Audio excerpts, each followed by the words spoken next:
ketika sholat di pesawat ataupun di kendaraan umum yang lainnya, sebenarnya dia masih mampu untuk berdiri, ya masih mampu untuk rukuk dengan sempurna.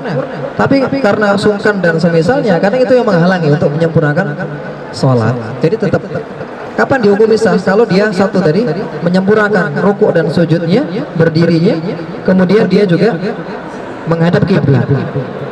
Nah ini Ustaz. Nah pertanyaan sekarang, kalau kiblatnya ini berubah-ubah ya, sebagaimana di kereta misalkan, ya maka para ulama menghukumi tidak sah kiblat, tapi di tengah-tengah belok kanan kiri misalkan, atau di pesawat ya kiblatnya tidak tetap, maka dalam hal ini soalnya dihukumi tidak sah, tidak mujaz. Tapi dia tidak berdosa, hanya nanti dia wajib untuk mengulang sholatnya, wajib untuk mengulang sholatnya dalam pendapat yang lebih kuat, dalam pendapat Syafi'iyah. Dan ini lebih hati-hati, Namun ya tadi kalau seseorang terpaksa untuk sholat di pesawat Ustaz ya, sebenarnya yang lebih aman dan lebih hati takhir ataupun jamak takdim, agar dia keluar dari khilaf, ya agar dia keluar dari khilaf. Apalagi kalau safarnya ini tidak memakan waktu yang lama, tidak sampai memakan waktu yang ya 2 sholat misalkan, safarnya dari sini ke Malaysia misalkan, atau kemana, yang mana dia masih bisa melakukan jamak takhir atau jamak takdim, maka itu yang lebih diutamakan untuk keluar dari khilaf. Karena sholat di atas pesawat tadi itu ada khilaf di kalangan para ulama. Andaikan misalkan dia tidak menghadap kiblat, ataukah andaikan dia tidak berdiri dengan sempurna, itu ada khilaf. Tapi ulama Syafi'i tadi kita sudah jelaskan, itu tidak sah jika dia tidak menyempurnakan rukuk, sujud dan berdirinya. Demikian Allah Ta'ala. Jadi Ustaz, kalau dia sudah mau habis waktunya Ustaz, wajib sholat saat itu kemudian ganti atau bagaimana Ustaz? Untuk menghormati waktu, dia wajib sholat di waktunya ketika, bagaimana menurut Ustaz? Dia wajib sholat di waktunya tadi. Ini dikenal dengan istilah sholat untuk hormatil waktu, agar seseorang tidak melewati waktu sholat kecuali dia melakukan sholat di dalamnya. Oh, iya benar. Apakah dia wajib mengganti sholatnya? Nah, ini terkait istilah qadha ya. Kalau qadha itu kan kalau dilakukan di luar waktunya, itu jatuhnya nanti niatnya qadha. Kalau ternyata sampai itu masih ada waktunya, maka kembali kepada khilaf tadi, apakah sholatnya tadi sah atau tidak. Lebih aman dia mengulang sholatnya untuk lebih hati-hati. Tapi andaikan dia tidak mengulangnya karena tadi dia sudah menyempurnakan rukuk dan sujudnya, maka juga tidak mengapa, mengikuti pendapat atau ikhtiyar sebagian ulama Syafi'iyah. Wallahu ta'ala a'lam.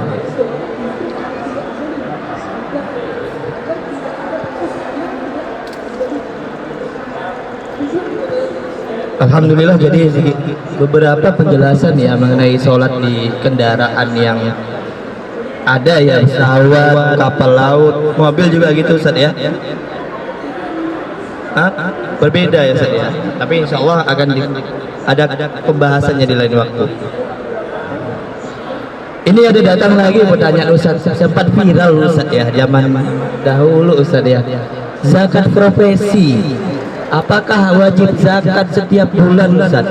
Kalau saya punya uang misalnya masuk nisab nih, wajib zakat nggak karena profesi ini Ustaz? Bagaimana pandangan ulama kita Ustaz dalam hal ini? Bismillah. Zakat profesi ini wallahu alam ya, itu belum kita jumpai istilah secara eksplisit ya tentang zakat profesi ataupun zakat al-kasb, zakat penghasilan ataupun ujrah upah dan semisal ini memang tidak kita jumpai di literatur kitab-kitab klasik, kitab-kitab mutaqaddimin baik dari kalangan ulama Syafi'iyah ataupun yang selainnya. Jadi pembahasannya ini berputar pada ulama kontemporer. Memang ada 2 pendapat dalam hal ini. Namun yang pernah saya baca dari penjelasan sebagian ulama Syafi'iyah, misalkan Syekh Wahbah Az-Zuhaili, ahli fikih dari Syam, dan beliau Syafi'iyah dan banyak menulis kitab-kitab tentang fikih. Beliau menggolongkan zakat mal, tadi zakat profesi itu masuk dalam zakat harta. Masuk dalam zakat harta, namun dengan 2 syarat. Misalkan ada seorang desainer, arsitek, Ustaz Syahid misalkan dapat job 1 kali desain bisa dapat 100 juta, iya kan? Apakah wajib menzakati seketika itu juga? Ya, kalau dari penjelasan Syekh Wahbah tadi itu tidak wajib dizakati sampai terpenuhi dua syarat. Hatta balaghan nisab wa hala alaihi al-haul. Sampai mencapai nisab. Nah, nisabnya ini pakai nisab apa? Itu juga ada khilaf di kalangan para ulama kontemporer. Apakah diikutkan nisabnya emas yang mana 20 dinar atau dikeruskan 85 gram emas ya? Dan itu yang dikuatkan oleh ulama-ulama Syafi'iyah, ikut nisabnya emas karena nilainya lebih stabil dibanding perak. Kalau perak mungkin berapa juta Ustaz ya? 5 jutaan. Iya. 5 jutaan. Tapi kalau kita ikut nisabnya emas berarti harus mencapai 85 emas, atau kalau kita keruskan 1 gram 1 juta itu 24 karat ya, berarti harus 85 juta. Tadi sudah tuh 100 juta. Apakah wajib langsung dikeluarkan? Tidak, harus menunggu sampai berlalu satu tahun. Ya, ini yang dikuatkan oleh, atau ini yang lebih dekat dengan pendapat ulama Syafi'iyah. Jadi la tajibu alaihi zakah hatta balagha an-nisab, sampai mencapai nisab dan sampai apa? 1 tahun. Ya, dan ini sejalan dengan hukum terkait mal al-mustafad, harta yang didapatkan. Dan itu ada, kalau al-mal al-mustafad itu ada di nas-nas ulama terdahulu. Dan itu para ulama menyampaikan mal al-mustafad, harta yang didapat oleh seseorang dari sebuah pekerjaan itu tidak wajib dizakati sampai yahulu alaihi al-haul, sampai berlalu 1 tahun dan itu bertahan nisabnya. Demikian Ustaz. Walaupun memang ada khilaf yang panjang di terkait permasalahan ini, tapi bukan tempatnya untuk kita bahas di sini Ustaz ya. Mungkin di lain waktu, ataupun mungkin kita adakan secara khusus nanti daurah di Fawaid Syafi'iyah. Wallahu ta'ala alam.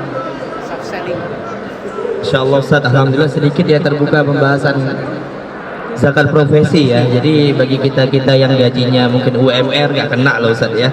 Nggak kena alhamdulillah. Kok alhamdulillah Ustaz ya. Kita lanjut Ustaz, ada pertanyaan ke-11 Ustaz.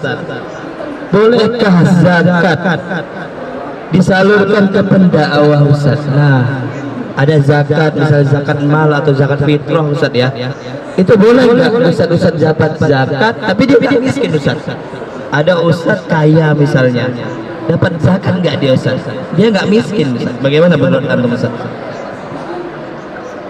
Bismillah, alhamdulillah, salatu wassalamu ala rasulillah. Tidak ada khilaf ya, kalau pendai tersebut kategorinya miskin, penghasilannya tidak mencukupi kebutuhannya, atau tidak mencapai setengahnya, atau lebih dari setengahnya tapi tidak mencukupi, maka tidak ada khilaf bahwa sang dai tersebut berhak menerima zakat, baik itu zakat al-mal ataupun zakat fitrah, zakat fitri. Yang menjadi khilaf atau perselisihan di kalangan ulama kontemporer itu adalah kalau dai tersebut orang yang berkecukupan tapi dia butuh sebagai sarana dakwah.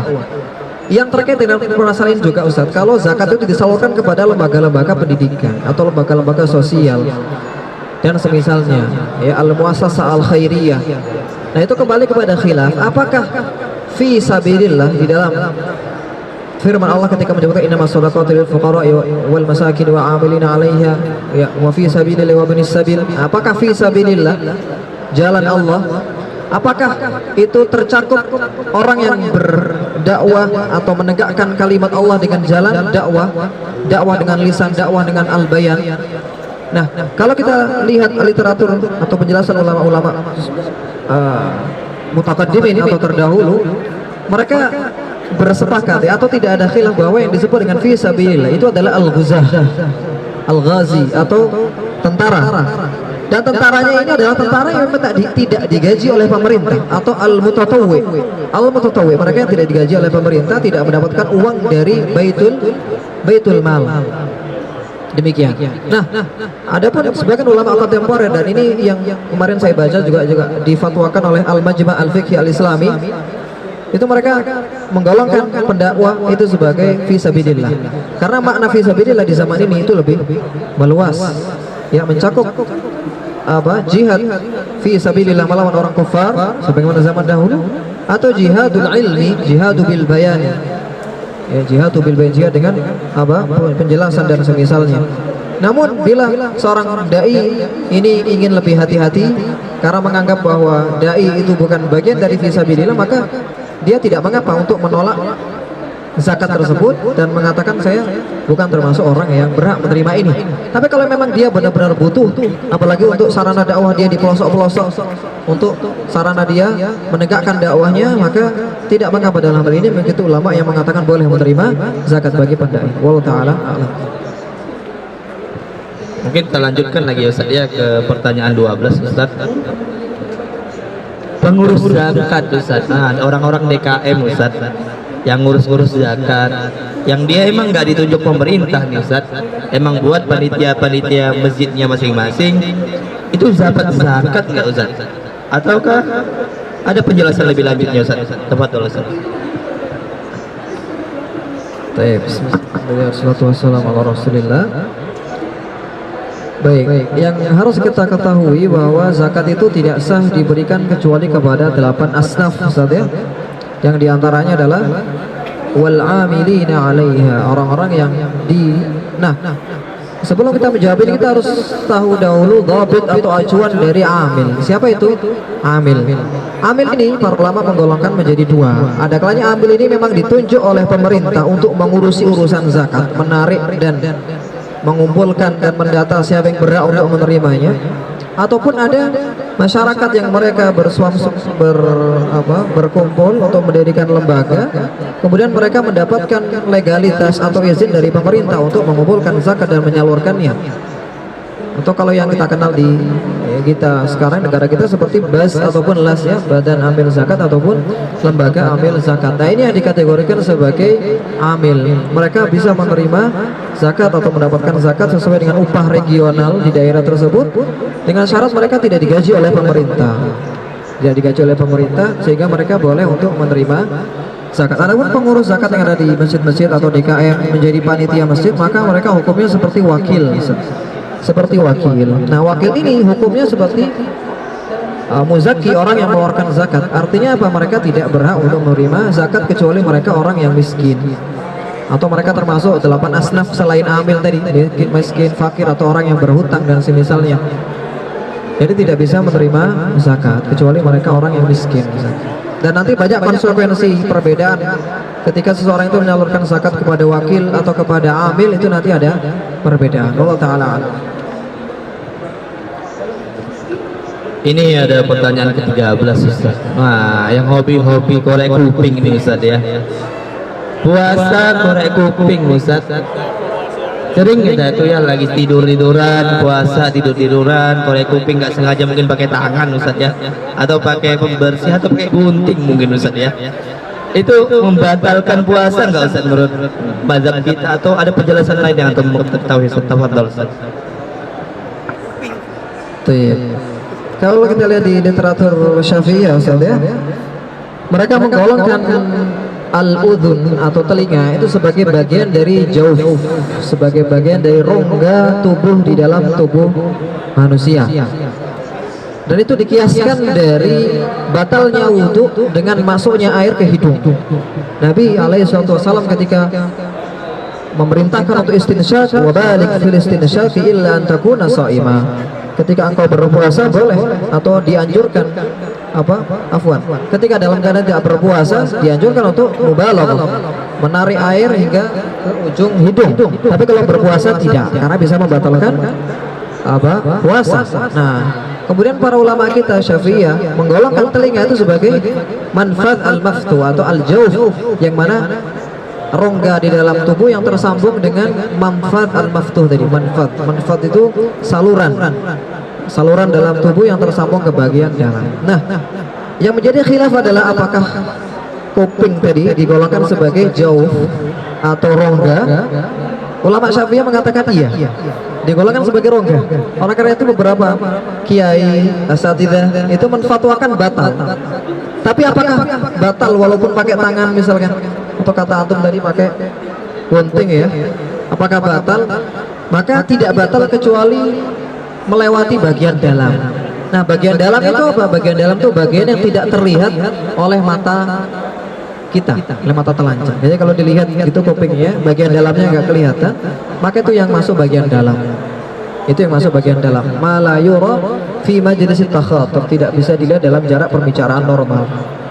Ya, maka batal kalau sampai dalam. Biasanya itu pakai katan ban. Iya, itu ulama Syafi'iyah dan itu yang lebih hati-hati. Walaupun kita cabut kembali, walaupun nggak ada yang tertinggal. Karena hakikat dari pembatal puasa adalah ketika melewati bagian dalam, walaupun nggak sampai bertahan dan masuk, itu sudah dianggap batal. Sebagaimana kalau orang itu swab apa istilahnya tadi, kalau tes swab ya, yang mana itu melewati bagian hidung, walaupun hanya melewati saja tidak sampai nyangkut di situ, itu tetap batal. Begitu pula di kuping tadi. Namun sebagian ulama Hanabilah, misalkan ulama mazhab Hambali, itu tidak mengatakan batal sampai dia masuk ke bagian dalam, seperti air ya, air yang sampai ke kuping sampai masuk ya, kadang kan sampai terasa dingin dan masuk, itu yang batal menurut ulama Hanabilah. Namun sekali lagi, keluar dari khilaf itu mustahab. Lebih baik kita hindari di waktu berpuasa, korek kupingnya di waktu malam saja. Iya, demikian Ustaz. Tapi kalau pakai tangan tadi sepakat tidak ada yang mengatakan batal Ustaz, karena nggak sampai bagian dalam. Kecuali dia tangannya kecil. Insyaallah. Alhamdulillah. Jadi ketika puasa jangan korek kuping Ustaz ya. Pakai tangan boleh, tapi kalau pakai gunting nggak boleh Ustaz ya. Apalagi pakai pisau Ustaz ya. Apalagi membahayakan diri kita. Dihindari namanya korek kuping pakai benda-benda itu. Ini mungkin ada lagi pertanyaan Ustaz, kita lanjut ya. Apakah inhaler membatalkan puasa yang untuk semprot-semprot sama yang untuk uap-uap itu Ustaz? Kadang orang-orang sakit ya Ustaz ya, butuh nafas uap itu Ustaz, yang dia berasal dari air Ustaz, tapi dimasukkan sedikit beberapa obatan dia Ustaz, kemudian dijadikan uap yang kita hirup ketika kita butuh beberapa bantuan pernapasan. Bagaimana menurut pandangan ulama kita Ustaz dalam hal ini? Baik. Bismillah, alhamdulillah, salatu wassalamu ala rasulillah. Terkait inhaler, maka sebelum menghukumi permasalahan ini ya, atau permasalahan kontemporer yang lainnya, perlu kita pahami dulu acuan ataupun kriteria benda-benda yang membatalkan puasa. Ya, ini kita harus camkan. Apa itu? Ya, ini sesuatu yang masuk ke rongga dalam tubuh melalui saluran yang terbuka atau al-manfat al-maftuh. Dan saya pernah menulis artikel terkait ini, saya banyak sebutkan permasalahan kontemporer terkait pembatal puasa. Di antaranya adalah inhaler. Namun harus kita bedakan dulu, inhaler itu ada dua macam. Inhaler itu ada dua macam. Ada yang disebut dengan Ventolin inhaler, dan itu mungkin yang ditanyakan di sini. Apa itu Ventolin inhaler? Ventolin inhaler itu inhaler yang dimasukkan ke mulut untuk penderita asma biasanya. Dan itu fatwa ulama kontemporer, ulama Syafi'iyah dalam hal ini, itu mereka hampir bersepakat bahwa itu membatalkan puasa. Kenapa? Karena di situ ada uap tadi Ustaz. Dan uap itu termasuk ain. Ya, yang membatalkan tadi adalah ain. Ain itu apa? Ain itu zat. Zat yang bisa terlihat. Sehingga kalau hanya berupa uap, kalau gas ya, gas ataupun udara ataupun asap itu tidak membatalkan. Namun kalau inhaler, karena di situ ada uap, ya, bukhur yang itu ditimbulkan dari alat tadi, maka itu membatalkan dalam hal ini, membatalkan puasa. Walaupun di situ tidak ada makan minum ya, tapi itu sudah dikategorikan membatalkan. Walaupun ada di sana sebagian ulama kontemporer yang mengatakan tidak batal, karena walaupun memang ada uap, tapi uapnya itu sangat sedikit dan itu dimaafkan karena ada hajat. Sebagian ulama ada yang berpendapat demikian. Dan itu mungkin bisa diamalkan oleh sebagian kaum muslimin yang afanallahu wa iyyakum, diuji dengan penyakit asma tadi, yang mana mungkin tiap hari dia harus mengkonsumsi obat tersebut ya Ustaz ya.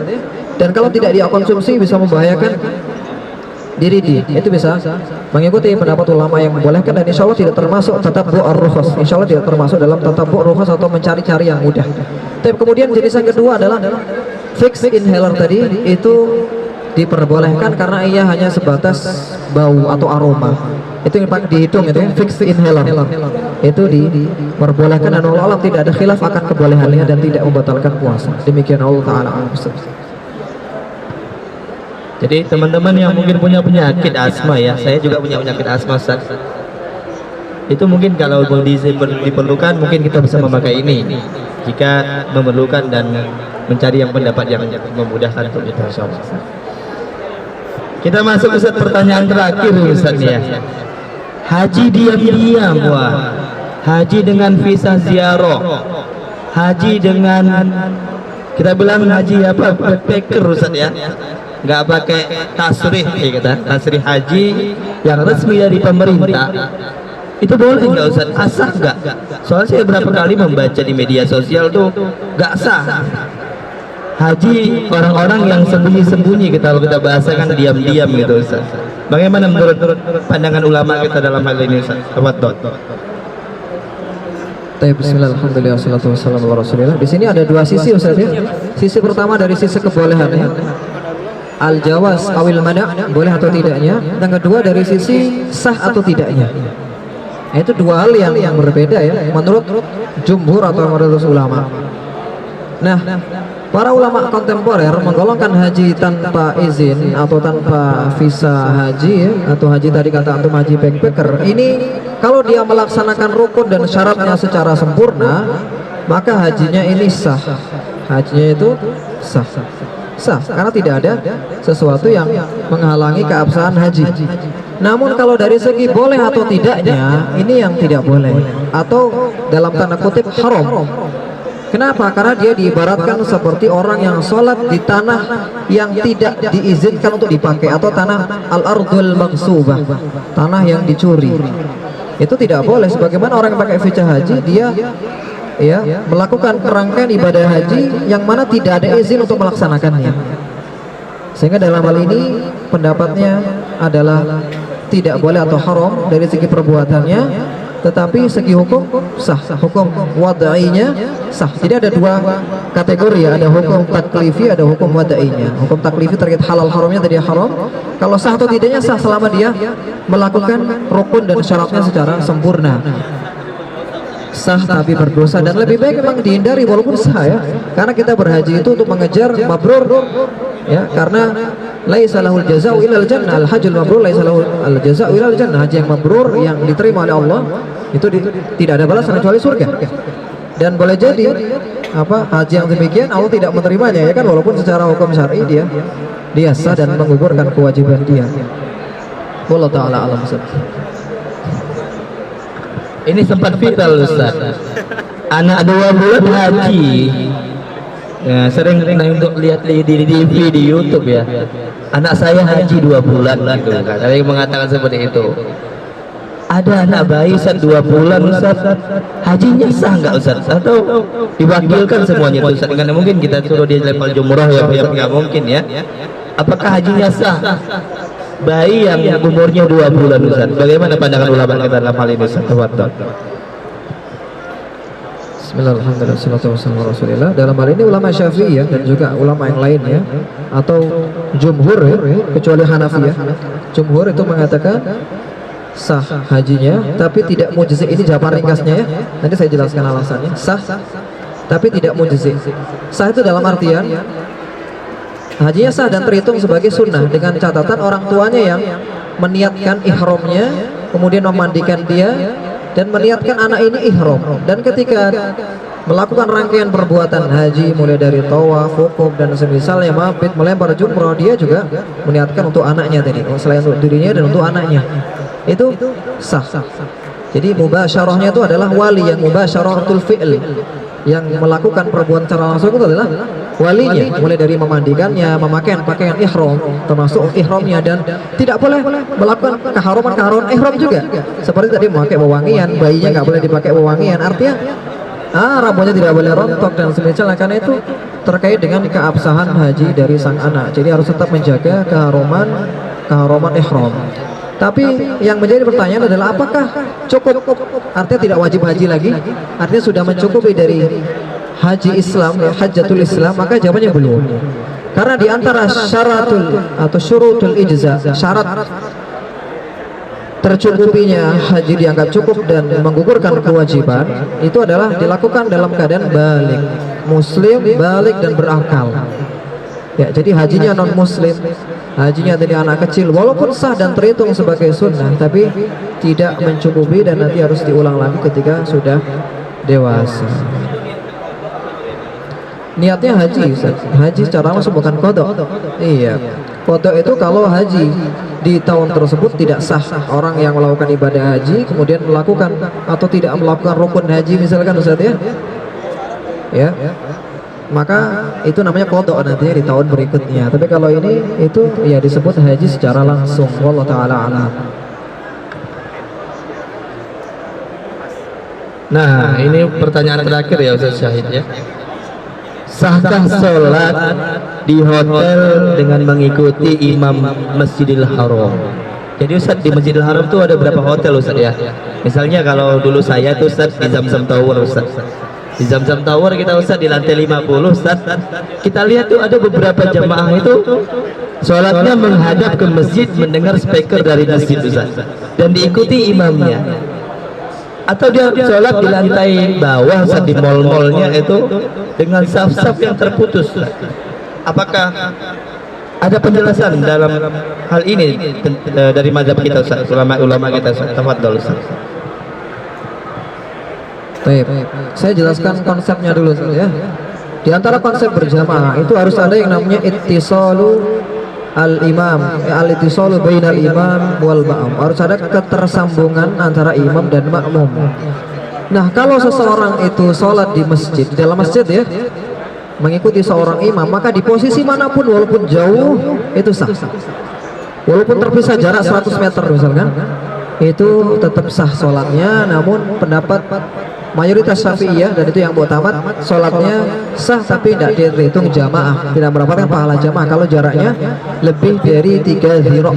Itu kan sudah lebih. Misalkan dia sholat di akhir Masjidil Haram, iya, terpisah dengan soft depannya lebih dari 3 dhiro', maka hukumnya sah tapi tidak dihitung jamaah. Sama dengan ada orang misalkan marbot masjid, dia sholat di dalam kamarnya, kemudian ada akses untuk ke imam, dia sholat dalam kamar ngikuti imam yang ada di mihrab dan dia mendengar suaranya, maka kita katakan sah sholatnya karena masih di dalam area masjid. Nah, permasalahan sekarang kalau di hotel di lantai 3, lantai 4, dan kita anggap misalkan lantai 2 atau lantai 3 lah yang harus turun dulu.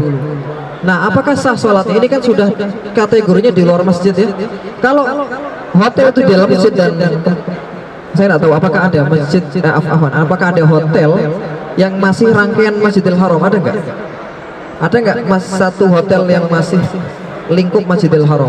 Ada nggak Ustaz? Yang pernah umroh? Nggak ada Pak ya? Nggak ada. Nah, berarti semua hotel dimanapun, walaupun mereka mendengar suara imam ataupun kelihatan dari jendela soft-softnya, maka tidak sah Ustaz, karena tidak ada ittisal. Ya, ittisal dalam hal ini kalau di luar masjid ya, para ulama itu mengatakan ittisal di luar masjid itu satu, jaraknya tidak lebih dari 144 meter atau 300 dhiro', 300 hasta atau 144 meter. Andai kan misalkan 144 meter, ini kan nggak sampai 100 meter mungkin ya, karena dekat ya, tapi tidak ada akses untuk menuju imam. Kalaupun ada, dia harus membelakangi kiblat. Ya, harus membelakangi, harus muter-muter dulu. Ya, ad-dawaran wal apa istilah Arabnya itu? Jadi dia harus berputar-putar dulu ya, dan harus membelakangi kiblat. Dan itu tidak sah. Iya, kecuali kalau di lantai 1 tadi, di pasarnya, yang mana aksesnya bisa langsung tembus ke imam, maka sah. Sebagaimana ada sebagian yang pernah bertanya kepada kami dahulu, ada wanita yang rumahnya dekat masjid, dia nggak mau ke masjid, kemudian dia sholatnya di dalam rumahnya, kebetulan menghadap ke imam.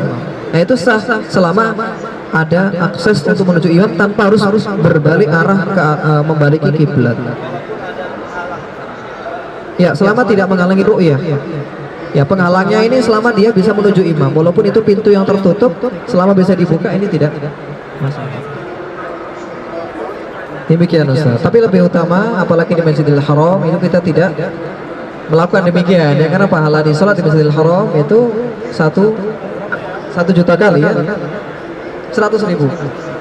Iya, dibanding dengan sholat di masjid lainnya. Itu keutamaan yang besar, apalagi dia melakukan umroh yang mana hanya beberapa hari saja di Mekah.